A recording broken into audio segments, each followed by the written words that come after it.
saying, when I moved here from Ireland 10 years ago, one of the biggest hurdles for me to get over was the subtle cultural differences between our two countries, you know? Like I'd be out at a social setting or something, like a bar like this, and just walk up to someone, tap him on the shoulder, ask him an innocent enough question, you know? Can I bum a fag? And you know what all you funny fucking Australians did every single time? Gave me a cigarette. How hard is it to ask for just a little bit of anal sex in this country when all you fuckers offer back in return is what? Cancer. But you know, I find dating nowadays to be quite hard. I find dating nowadays to be quite difficult, mainly because I have a girlfriend, but I've always found dating really hard, you know, because, you know, I'm kind of a shy guy. I've never been the best at attracting a woman, you know, I've never been the best at getting a woman's attention, except for maybe when she's alone at night at a train station. Then I got her slowly attention, you know, like, oh, you getting off the bus with, are ya? But, you know, I try to get out there and date, meet people in different ways instead of just doing a flip-flip on the apps. Like, I tried something new recently. 2 weeks ago, I attended something called bottomless speed dating, which was a lot of fun, but very confusing for everyone else, because now in 2 weeks' time, I must also attend court for indecent exposure. Actually, you know what? Speaking of indecent exposure, that reminds me. Children. You know, children have a fascinating habit of being brutally honest, don't they? You know, because they lack that social filter we develop over time as adults. You know, because as you know, as adults, we learn that honesty can sometimes be hurtful. So we learn to say little white lies. You know, like, yeah, your haircut looks great. No, you haven't gotten fatter. Yes, I still love you, dear. It's 10 a.m. Of course I'm not high, officer. Little white lies. But children aren't held back by the same societal pressures as we are. So when they speak, it's from the heart and it's unedited. So unfortunately, if a child's ever felt the need to walk up to you and tell you that you're ugly, well, I'm sorry to say, but it means you're fucking ugly.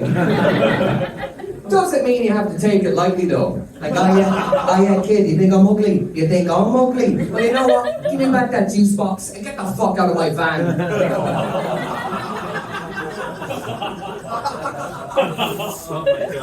You know what? Funerals. Funerals are a fantastic way to meet looser, older women. Nothing gets an old woman hotter than the thought of her own impending mortality, you know?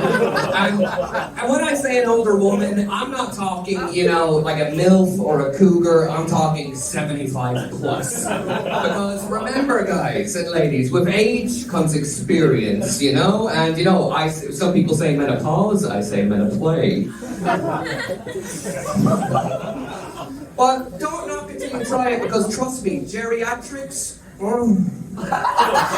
they are into the kinkiest, and I mean the kinkiest roleplay, you know. You'll go upstairs, you'll find them in bed, lying in their silky moo-moo, giving you that sultry, senile eye. Are you my grandson?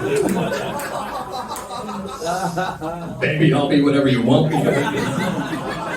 Hey, come on, respect your elders, respect them. You know, here's the thing, now going down on a young woman, it's amazing. But going down on someone's grandmother, now that's exciting. You know, because when you go down on her, you feel like an adventurer. You feel like Indiana Jones exploring an ancient cave, sifting through cobwebs and dust just to get to that sweet, sweet treasure.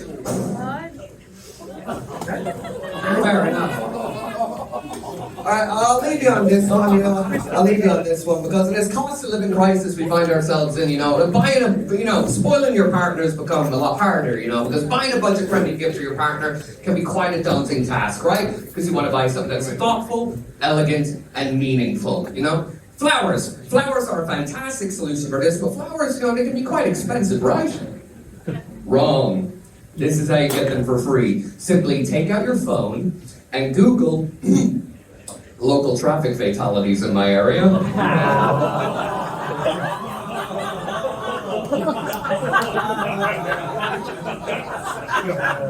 Simply head down to the crash site and you should find yourself a gorgeous bouquet of flowers waiting for you, tied to a lamppost. And if you're lucky and the kid was involved, you might get a wee stuffed teddy bear out of it too.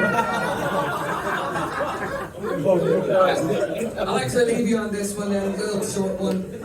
I was talking to this really religious guy recently, a very Christian dude, and he was bragging to me about all the good missionary work that he did in Africa last year. And I thought to myself, well, what did he fucking do? Good missionary work in Africa. Sir, I did a lot of good doggy style work in Thailand last year. Thank you very much, ladies and gentlemen.